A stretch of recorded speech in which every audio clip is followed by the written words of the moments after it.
hey guys, this is actually a big deal for me because this is my first scheduled interview at PAX Unplugged.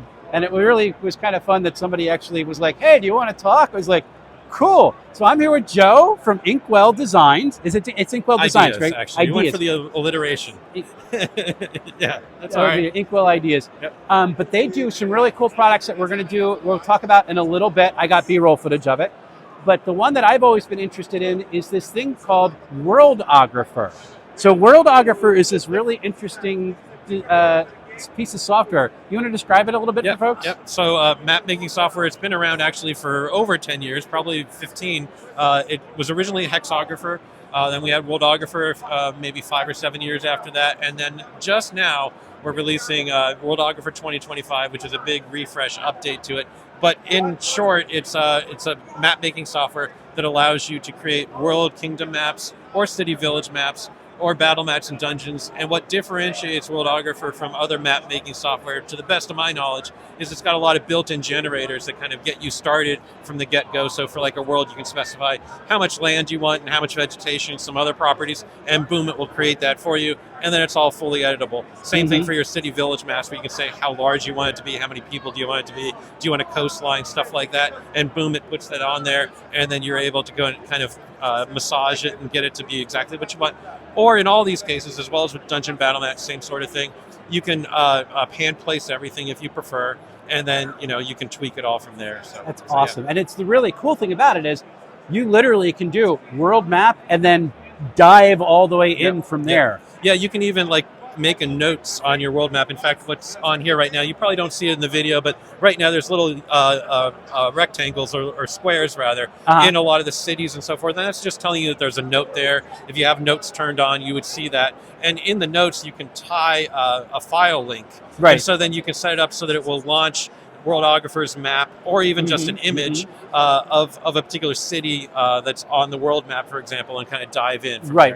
Yep. Well, and the cool thing is like your notes, you can dive down into businesses in the city, NPCs in the city, who runs the different things. Right. I thought I saw at one point there was a tavern and it actually did the price list. Exactly. Yeah, that's all. It's all there, and you can customize. There's some data files where you can customize that if you really want to get into the nooks and crannies of it. Awesome. Yeah. And how's all that generated? Is that all just procedural? Yeah, it's all, we don't use any advanced AI. Right. My degree is Georgia Tech, and I specialized in AI back before large learning modules. So everything I know is probably pretty dated. So it's all heuristics, procedural stuff. It's not anything that's ripping content off from people, that sort of thing. Yes, I mean, I was not. Yeah, no. I think that's important. But I think that's important. Like all of our graphics, we hire, either I do myself or for the better stuff, we hire graphic artists. Right. Pay them what they ask, so we're not going to do any deceptive AI stuff. Yeah, and for folks who are interested about the art style, where are you drawing from for this particular art style? Yeah, so the base icon set that you see on the screen right now, for example, is from Mystara, from the first edition D&D stuff from the early 80s. There's a Greyhawk style set that's somewhat built in, and then there's more stuff that we have online as a download, as an icon pack. And we also have a Civilization style graphic set as well. Do you really now? Yeah. Okay. That's actually, well, you probably won't see it on camera, but we have a version of that over there. I see. Yeah. Yeah, and then we've got icon packs that have this ring lord style that's right up above the monitor, and we do modern cities, and we have gritty cities. We have starship design stuff. So you're not stuck with just classic fantasy. You can go just about anywhere. Yeah. We've been doing a Patreon too for 6 years. Every month, the Patreon backers vote for a theme. Oh, neat. And so we add on to that. So we've done a lot of different themes, and we've kind of gone back and done some a second time and a third time to give you more variety. But that's awesome. Do you sell those too, or is it just for Patreon? So we do sell them on drive-thru afterward. We'll probably put them. I've never put them on our store.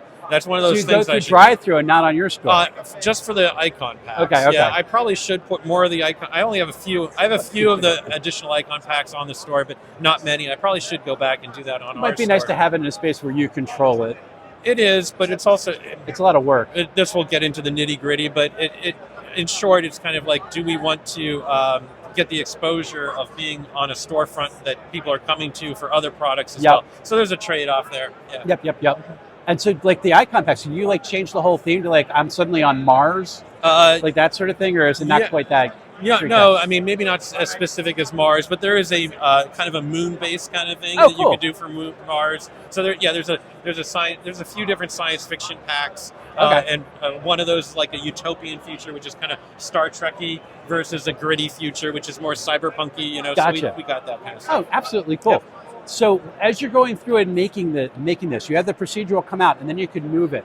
So how are things like the big one that is on a lot of software that happens is rivers trip people up. Yeah. So in Worldographer, how do rivers work? Okay, rivers. When if you're talking about world maps and specifically or region maps, We'll talk about regional world maps. Yeah, level. regional world maps. So for that, we've got a couple of different ways that it will generate those for you. We've got when you choose to generate them, especially in the 2025 beta. This has been a big update in the 2025 beta, Okay. where now we've got a number of icons Okay. that kind of are very pretty looking. Okay. But then we also improve the shape approach, so the shapes are just lines. Okay. And Are they Bezier curves or? No, they're not. Okay. But because they're small chunks that grow in size as you get to the mouth of the river. Okay. But we do have an option to make your line. So if you want to hand draw a line, Okay. you can do a curve. Bezier Okay, curve yep. type line if you wanted to, or cubic curve, one or the other. I forget what the actual implementation is. Okay. It's been a while since I took calculus. And then you can edit them as they come out. So you can select a line, and then you can add additional points if you need to, for And then example. one of the coolest things that I saw was, I know a lot of knock on something like the free hex map things is, you had that unnatural edge on the side where the hex just becomes a hex, which the real world does not look like. Right. Worldographer actually handles that, right? It's like a button. So for your coastlines, when you generate the map, you can specify that you want it to add coastlines, and it will either add little shapes of land, or it will add in icons as well. So icons for us are features on our features drawer. Okay. But it'll add icons that cover up a part of the land and give you a prettier looking thing. So you have either approach there, but the shapes kind of give you a little bit more flexibility, especially if you're using, we haven't talked at all about the child map functionality where you can drill down and make a more detailed Yeah, so how does that work, that child mapping? So the child map functionality is something that had all the way back in Hexographer. In Worldographer, it's all in one map file. Right. But you can then specify and say you've created your world map that's 100 hexes by 50, Okay. or whatever size it is that you chose. And then you can say, hey, I want to make a new version of this that's, say, 6 hexes across per hex in the parent map, or whatever Right. ratio you want.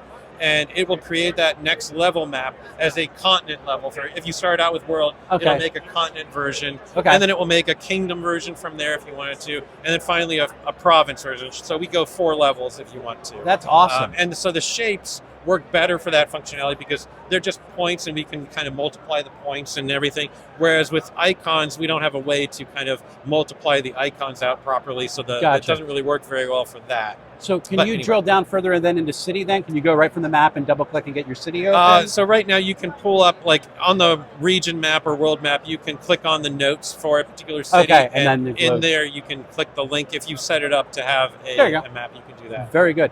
So with all these child maps coming Yep. in, how big do the files get?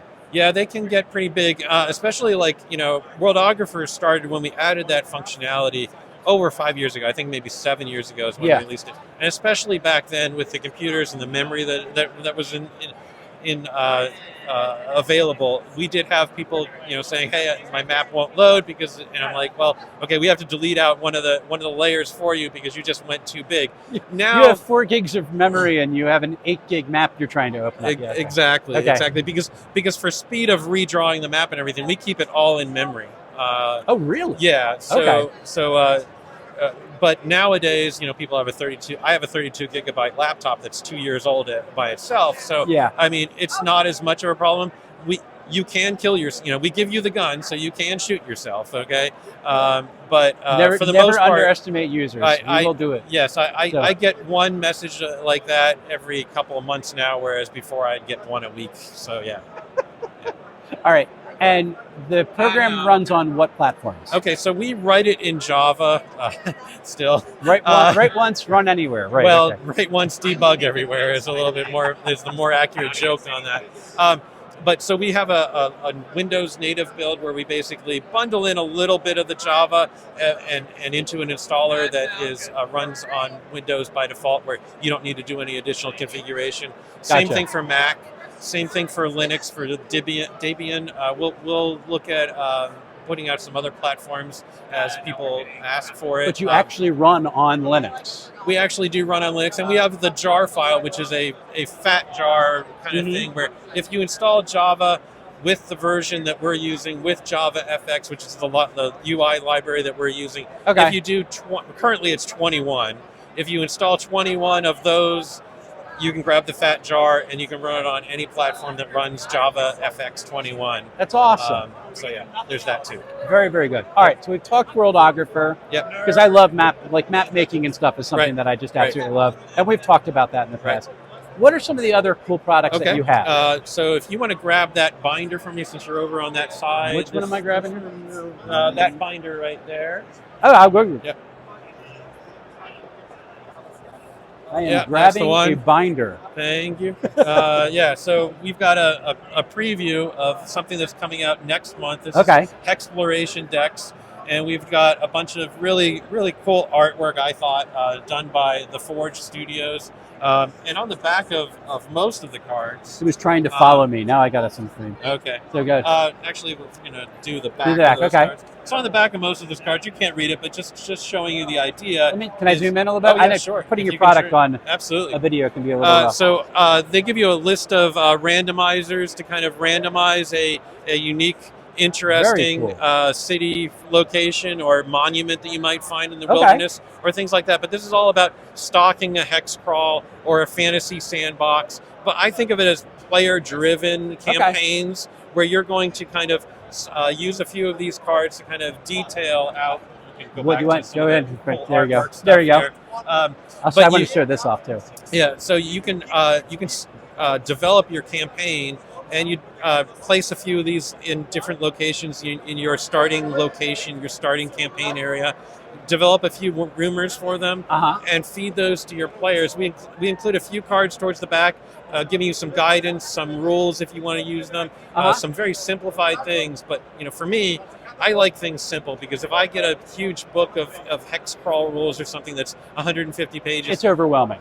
I'm not going to use it. If it's 5 cards, front and back, oh my gosh, maybe a little bit. Yeah, so that's what we've got.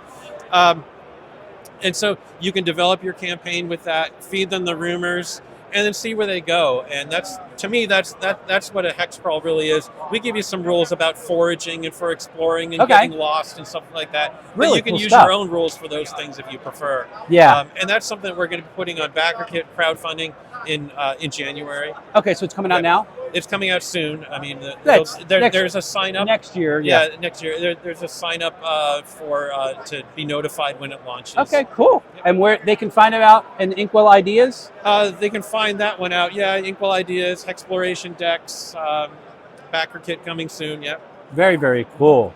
What other stuff you got over there? Other stuff that we got going over there. We've got. I don't know if you want me to drag it over here. I'll get some B-roll footage. Okay. For that, so for other stuff that we got, we have one of the newest things that we've done earlier this year that I'm really proud of is Restless Encounters. Okay. Which are this shtick. I like to have things that have a special shtick. Okay.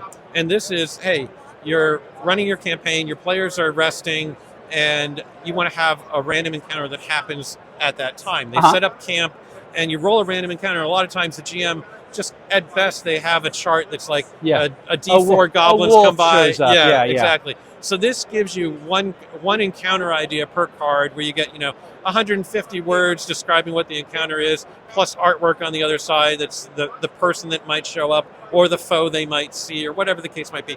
They're not all combat. They might be half or not even half combat. One of my favorite ones is this person shows up and they're kind of possessed by an otherworldly entity, and that entity is trying to ask questions about what the world is like and what life is like, and they're like, what is the color red, or just odd things like what that. What is blue? Yes, exactly. Gotcha. Okay. So that's one of them that's there, but then there might be, instead of having a fight with goblins, it's like a bunch of goblins are just playing pranks on you and stuff, and here's what's happening. So it's just different ideas, but Okay. some are combat. There can be a monster that's just off in the wilderness, just slightly away from camp. Yeah. And that's out now? That's out now. We did that on Backer Kit early in the year. Okay. Delivered in April or so. Nice. And then we also did encounter builder cards, which are kind of like laying out a few picture cards and looking for connections to set up an encounter scene. Oh, neat. Kind of like a tarot reading. And then we're probably, of our physical products, our two best known things are dungeon morphs, where little dice with designs on them. Yes. The dungeon designs or city designs or whatever, as well as there's matching cards, and there's a couple of books that we have that give you ideas of what might be there. And then our other best known thing of our physical products is probably our side quest decks. Every card is a mini adventure where you've got an outline on one side of a side quest, and then the main map area on the other side. And we've done 19 of those for different genres and such. Oh, and neat. then somewhat tied into that, there's NPC cards, which are system-neutral NPCs, where you get personality and background on one side, Awesome. portrait on the other side. And some of those match up with the side quest, depending on the deck. Very, very cool. Yep, so that's the... And you're tying, I mean, it's interesting because you were a little bit ahead of the curve, because hex crawling had been this kind of lost art. Yeah, and now you have like games like Dolmenwood coming out. I and mean, suddenly it's back. you can go back to what was the Judges Guild one from years back? That's even There's pre-me. also Isle of Dread. Isle of Dread is the one Isle that I of Dread know. was early '80s kind of thing. Yep. And then what was it? There was Hot Springs Island kind of put it back on the map. I think. Pardon the pun. But yeah, so that and then you're right. Then there's a bunch of others that have, and it's really, like I said, I look at it as player-driven campaigns where you're going to be giving them a number of options and rumors and stuff, and let them explore. And you only really need to develop the most